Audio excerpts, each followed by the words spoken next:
Charles, vous le connaissez, alors je vais vous présenter tous les protagonistes de cette petite aventure.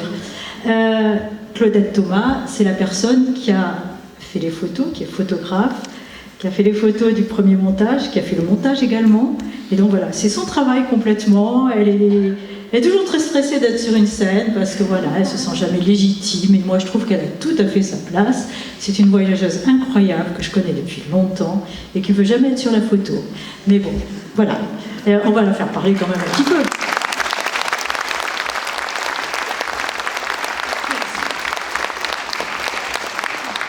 Ensuite, le deuxième montage, c'était les photos de Jean-Pierre Delpech, que j'avoue je connais beaucoup moins, mais dont j'ai tellement apprécié les photos que voilà, il fallait qu'il soit là aujourd'hui pour cette immersion au pays des Sadous. Il va nous parler dans 5 minutes un petit peu de ce qu'il y a derrière, et on va lui laisser la parole. Et je suis ravie de faire ta connaissance. Alors, on a dit qu'on se tutoyait. Hein. Bon, voilà. Et la troisième personne sans laquelle ce dernier montage n'existerait pas, les photos existeraient, parce qu'elles existent, hein, bien sûr, et je crois que tu as même une expo magnifique, mais voilà, c'est arrivé à notre connaissance tard aussi cette année, on a su tout ça en décembre, donc voilà, c'était compliqué, mais on a voulu lui faire un petit coucou, et grâce à notre ami Charles Potin, que vous connaissez maintenant à Partance, Charles monte ces magnifiques diaporamas, dont le dernier, et il y a véritablement tout un travail que vous ne soupçonnez peut-être pas, mais de mise en scène des photos qui n'auraient pas en soi avoir besoin d'être mises en scène quand elles sont présentées dans une exposition, c'est évident, hein, mais dans un diaporama avec cette recherche musicale, notre cher Charles, il fait toujours merveille.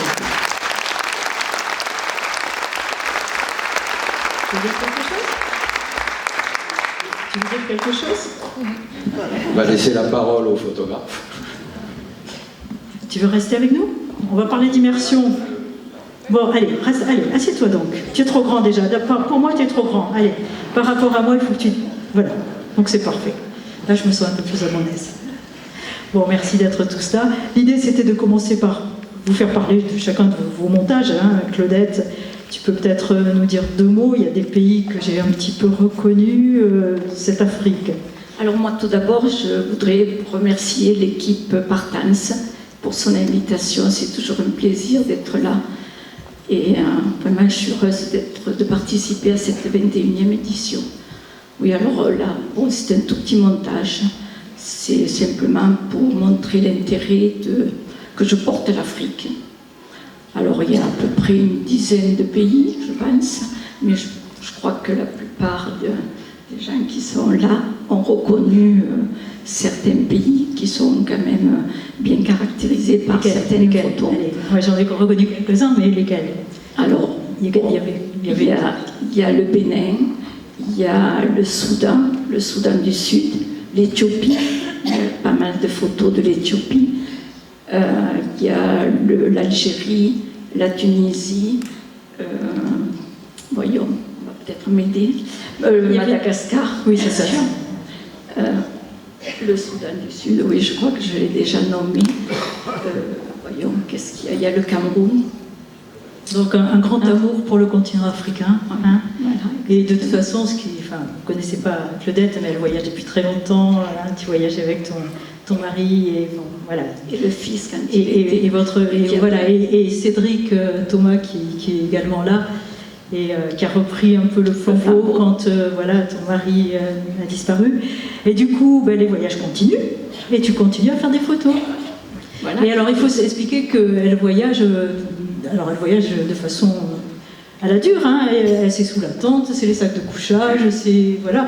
Et dans le premier montage, enfin dans un des montages qu'on a passé de Cédric, je crois qu'il faisait une petite allusion à sa maman en disant de toute façon l'aventure vraiment, je ne sais pas quels étaient les termes, c'était mieux dit que par moi, mais l'aventure c'est de partir avec ma mère parce que c'est elle qui part toujours, qui veut toujours des destinations de folie, enfin voilà, des choses totalement voilà. Bien partant aussi, donc ça va. En équipe à 2. Écoute, et pour finir avec la présentation pour Claudette, tu organises chaque année, donc on l'a dit hier, un festival dans le Gard. À quelle époque? Alors, toujours le premier week-end d'octobre. Donc, pour cette année, ça sera le 4 et 5 octobre. Vous êtes tous les bienvenus, même si la salle, pour pourrais pas contenir tout ce monde. Et ça se déroule non loin d'Alès, dans le Gard, sur la commune de Allègre-les-Fumades. Voilà, magnifique petit festival de petits termes affectifs, hein, pas petit par la taille, termes affectifs, petit bijou de festival sur le voyage et l'aventure. Bon, deuxième montage, c'était notre ami Jean-Pierre. Alors, qu'est-ce qu'il faut comprendre derrière ces photos, les sadous, voilà, où est-ce qu'ils sont? Comment est-ce que tu les as rencontrés? Non, d'abord, merci de me recevoir ici, parce que ça s'est passé un peu comme on dit vulgairement, à l'arrache. J'ai rencontré justement au festival d'Allègre-les-Fumades Charles. J'avais été invité par Claudette Thomas. Charles m'a proposé de faire un montage sur mes photos. Je lui ai dit pourquoi pas. Il m'avait fait voir un peu ce qu'il avait fait par ailleurs. Et effectivement, je lui ai dit ça a l'air pas mal. Quand il m'a présenté le premier jus, j'étais conquis d'emblée. Et puis il peaufine beaucoup, donc il a fait un très très beau travail et je le remercie parce que vraiment j'avais hâte de voir ça en grand écran plutôt que simplement sur mon ordinateur. Donc ça c'est très sympa. Merci bien sûr à toute l'équipe de Partance. Je suis très heureux d'avoir passé de l'Est à l'Ouest un peu de la France pour venir participer à ce festival. Alors concernant la vidéo que vous avez vue, en fait c'est l'aboutissement de 3 voyages en Inde. Le premier c'était lors d'une Kumbh Mela. Vous avez peut-être entendu parler parce que ça vient juste de finir cette année pour celle qui a eu lieu cette année. Il se trouve que le dernier soir de la Kumbh Mela en 2016, je fais les photos d'un Naga Sadhu, homme saint qui fait abstraction de tout et qui vit complètement dénué de tout et dénudé complètement aussi. Et il me demande des photos. Et je lui dis c'est pas possible. Et il me dit simplement sur un ton tout à fait naturel, vous me les donnerez à la prochaine. Oui, je lui dis d'accord. S'il le prend comme ça, je lui dis d'accord. Simplement que ça n'a lieu, cette cérémonie-là n'a lieu que tous les 3 ans, approximativement. Et que je suis parti confiant en 2019. J'avais pris 8 jours pour découvrir la Kumbh Mela et retrouver mon Naga Sadhu. Et puis les jours passent et je ne trouvais pas mon Naga Sadhu alors que j'avais amené un poster carrément. Et la veille de partir, je suis tombé nez à nez avec lui. Et donc, je trouvais que c'était assez symbolique. Il faut peut-être dire combien il y a de personnes qui fréquentent cette manifestation. Cette Kumbh Mela, pour ceux qui ne savent pas trop, c'est une manifestation qui fait se déplacer en moyenne entre 120 et 150 millions d'Indiens ou de visiteurs sur une période de 40 jours. Et cette année, ça a été exceptionnel, puisqu'à priori, ils auraient dépassé les 400 millions de visiteurs. 400 millions, 400 000, c'est trop peu. Et donc, j'avais absolument pas prévu qu'il y ait autant de monde et de Naga Sadhu, puisque j'avais fait, par rapport à ce qu'on a vu en 2019, ce que j'ai vu, j'avais estimé à peu près à 4 ou 5 000, mais je n'ai pas l'art de compter les personnes. Donc c'était effectivement trouver une aiguille dans une botte de foin, comme on dit chez nous. Mais j'avais des collègues où on se retrouvait le soir qui me posaient la question et je leur dis non, je ne l'ai pas trouvé. Puis à la fin, je leur ai dit écoutez, de toute façon, il n'y a qu'une solution, c'est si son Dieu est le mien, en voyant ça, là où il papote et puis qu'il nous amène sur le même chemin. Et effectivement, c'est ce qu'ils ont dû faire, puisque la veille de mon départ, qui était prévu le 8e jour, donc le 7e jour, je me suis tombé nez à nez avec mon Naga Sadhu. Là-dessus, j'avais prévu de faire une interview de cet individu. Malheureusement, je n'avais pas mon interprète avec moi. Et je suis parti, rentré en France, et puis 15 jours après, travaillant sur les photos, je dis maintenant tu sais où il est, il faut y aller, quoi. Et donc je suis retourné 4 jours en Inde, et en fait, quand je suis arrivé sur site, il n'était plus là. Et il était parti à Bénarès avec un certain groupe de Nagachadou. Et donc j'ai fini 2 jours à Bénarès, anciennement Bénarès, puisque ça s'appelle Varanasi maintenant. Et c'est là où j'ai fait pratiquement toutes les photos que vous avez aperçues qui ont servi à faire ce montage vidéo réalisé par Charles. Voilà. Du coup, tu l'as revu encore une fois ou pas? Non. Alors, le miracle, c'est pas pourrais reproduit. dire que je l'ai revu, que je l'ai interviewé, mais par honnêteté, je dirais non, parce qu'il était lui, il n'était pas venu sur Bénarès. Donc, j'ai fait l'interview d'un Chadou, du moins, parce que le Nagachadou, lui, il m'a même pas adressé la parole, il est dans sa bulle, en fait, il parle pas, il vit sa vie. On le voit qui est sous la tente en train de préparer sa popote du soir. Et en fait, c'est un Chadou, celui qui est habillé, qui a le turban, qui lui a répondu à l'interview. Donc, et là, pour rejoindre le thème de la photographie et des portraits en voyage, nous avons passé 2 heures sous la tente à discuter avec le Chadou dans l'après-midi. Et le soir, moi, je suis retourné tout seul, sans interprète. J'ai même pas eu besoin de parler, je me suis installé et je les ai laissés vivre et j'ai fait des photos que vous avez vues ici. Voilà. Merci pour ce témoignage. Charles, je sais que tu es un grand voyageur.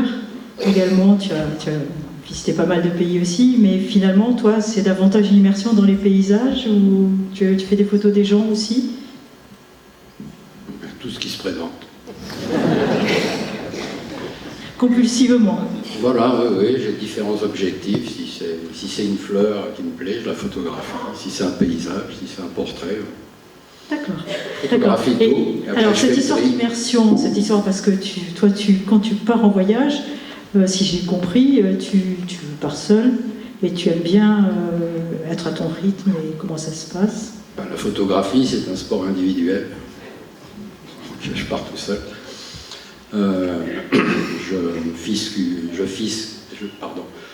Je prévois un parcours, et je m'arrête si ça me plaît, sinon je continue, donc je réserve rien, sauf s'il y a un avion à prendre, donc pour l'Inde ou l'Islande, et sinon je m'arrête quand ça me plaît, je repars. Donc rien de particulier, mais... Donc c'est toi qui as fait le montage. Comment est-ce que tu arrives à... Voilà, il y a des photos qui t'inspirent plus que d'autres. Parce que c'est vraiment une mise en écrin. D'ailleurs, Jean-Pierre disait qu'il redécouvre son travail comme ça, d'une certaine façon. Le problème des photographes portraitistes, c'est qu'ils photographient en portrait. Format comme portrait. Ça. Et quand on projette, quand on fait un montage, on est en 16/9. Si vous voulez faire des montages, écoutez-le, parce qu'il est peu comme ça. Donc il y a l'hégémonie du 16/9 pour la projection. Donc il y a un travail de recomposition. Cela dit, c'est parce qu'on est vieux. Parce que maintenant, c'est les téléphones et c'est comme ça. Hein. Oui, oui. Non, mais pour projeter ici. Non, mais je plaisante. On n'est pas vieux. Donc voilà, c'est reprendre les photos, les repositionner. Donc le choix, je le fais principalement sur des clairs-obscurs. Donc dans les portraits, c'est plus facile de rajouter du noir, à gauche ou à droite, pour éviter que les visages se chevauchent. Et puis, et trouver la musique. Donc je ne peux commencer chaque fois, je ne sais pas si vous étiez là d'autres années, mais chaque fois qu'on a présenté des montages de Charles, c'est toujours exceptionnel, avec ses photos parfois, avec les photos des autres maintenant souvent, et c'est toujours un très bon moment, magnifique. Voilà, pour commencer, je ne peux commencer un montage que si j'ai la musique. On te remercie vraiment pour ça, parce que c'est un bonheur. Pour revenir à l'immersion et à la façon de prendre des photos, Claudette, tu fais comment toi pour faire des photos des gens en particulier? Voilà. Non mais c'est pas juste comme ça. Comme je disais, il y a un bouton sur l'appareil photo, je déclenche. Non mais attends, tu crois pas qu'on va s'en contenter? Non mais tu rigoles ou quoi? Tu crois pas qu'on t'a fait venir pour ça? Non. Non, mais tout d'abord, moi je dois dire que je ne suis pas photographe, j'aime faire de la photo. Et puis, je vais, voilà, si un paysage me plaît, je vais prendre la photo. Et puis si je rencontre une personne, je sais pas, je peux avoir un coup de cœur pour un visage, et je vais avec l'appareil déjà,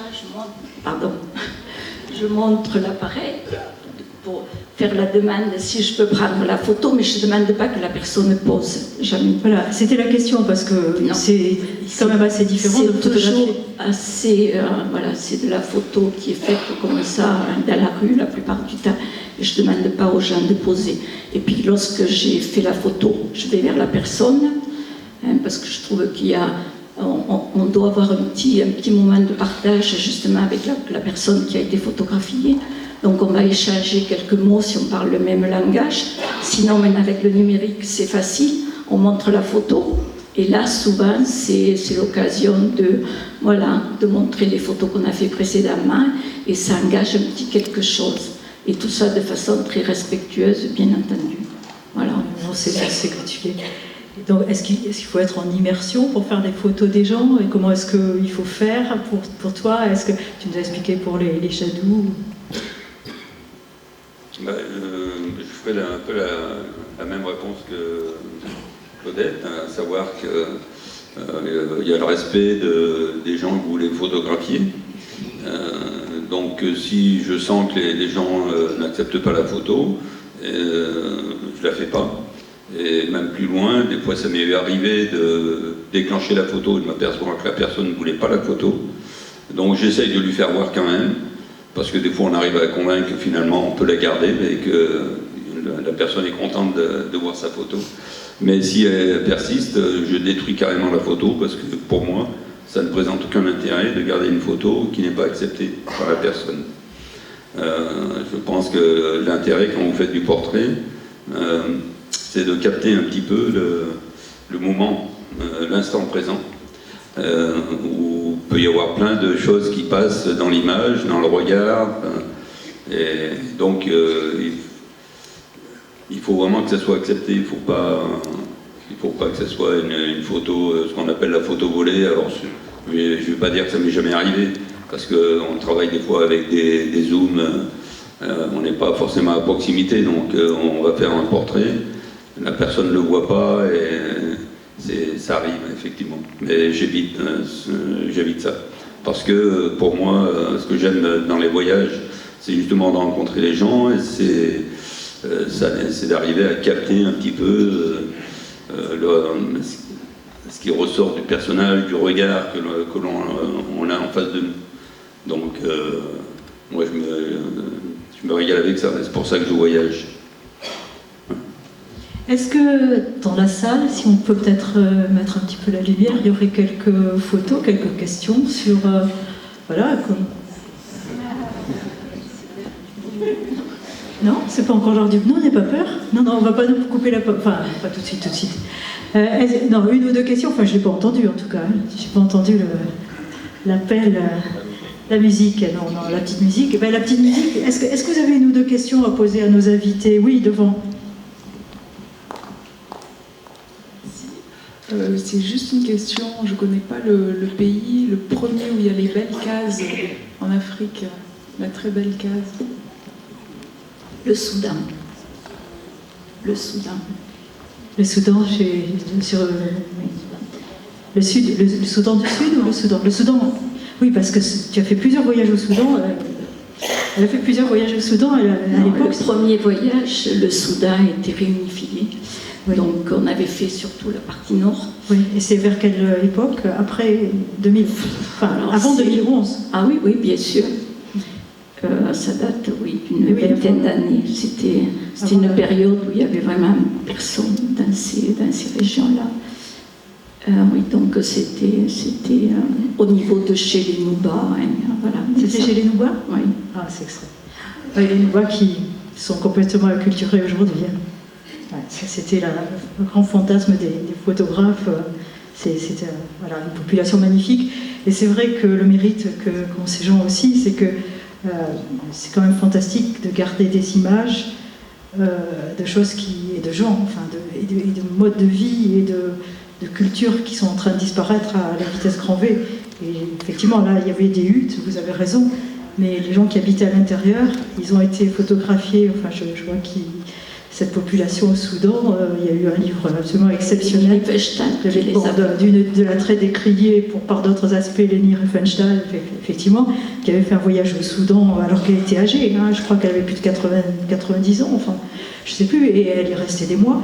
Et elle a fait un livre qu'on ne trouve plus que dans les solderies, qui sont sur les Noubas, où elle montre les Noubas, qui sont une population du Soudan, avec leur façon de vivre traditionnelle, mais vraiment c'est exceptionnel. Et 10-20 ans plus tard, c'était terminé, quoi. Et voilà. Donc ce sont des mémoires aussi, c'est pour ça que ça... Pardon ? J'ai pas entendu. Il y a quelqu'un qui voulait dire non ? Enfin, voilà, ce sont des mémoires qui sont... pour nous, même enfin pour les photographes, pour vous, je pense, importante de conserver même pour soi. Et quand on les partage, c'est quand même encore mieux. Une autre question, peut-être ? Oui, devant.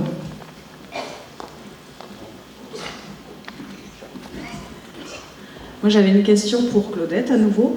Je ne connais pas du tout la culture africaine, et en fait, quand on voit sur les photos les marques qu'ils ont sur le visage, on voit des marques différentes. Des fois, ça fait des petites boules, des fois, ça fait comme des lignes. Est-ce qu'il y a des significations différentes du coup ? Oui, la plupart du temps, oui. C'est parce que chaque marque, disons, est synonyme d'appartenance à une tribu, à un clan. Ça peut être aussi un signe de beauté, ça dépend de la tribu. Voilà. Mais c'est souvent parce que avec les marques, disons que c'est un peu leur ADN. Hein, en voyant la personne, on sait de quelle tribu elle appartient.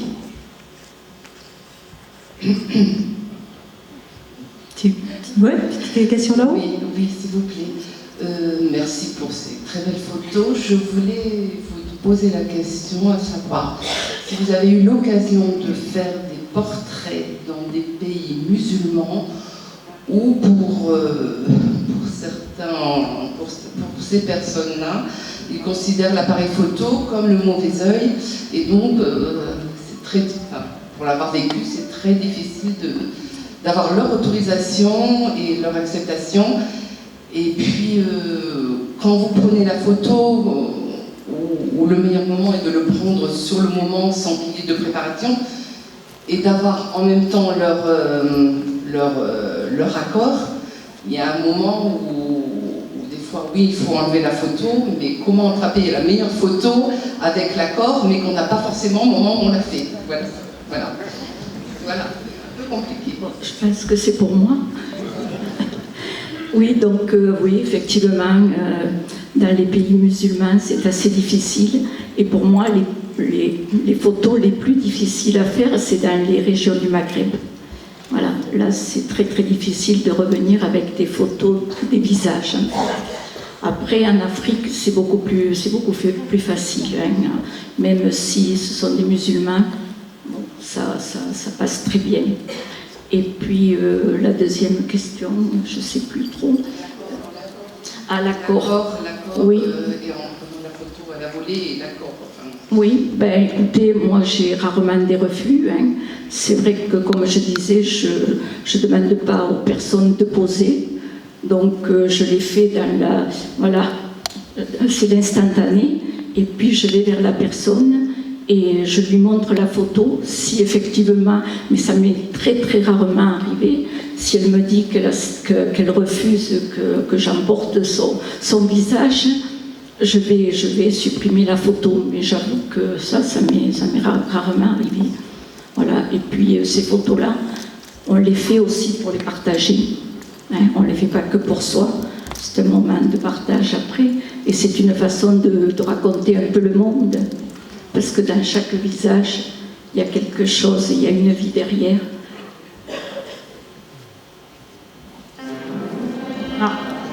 Alors écoutez, là, on a dit qu'on respectait, parce que je me suis fait attraper en me disant tu fais trop long.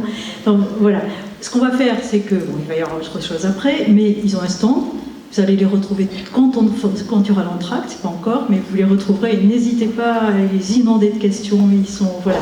Hein. Charles, merci infiniment pour ces très belles images que tu nous permets d'avoir à chaque fois. Claudette, je suis ravie qu'on ait la possibilité de te mettre un peu sur une scène, hein. Je sais que tu adores ça. Et Jean-Pierre, merci beaucoup de ta confiance et voilà, et on espère vous avoir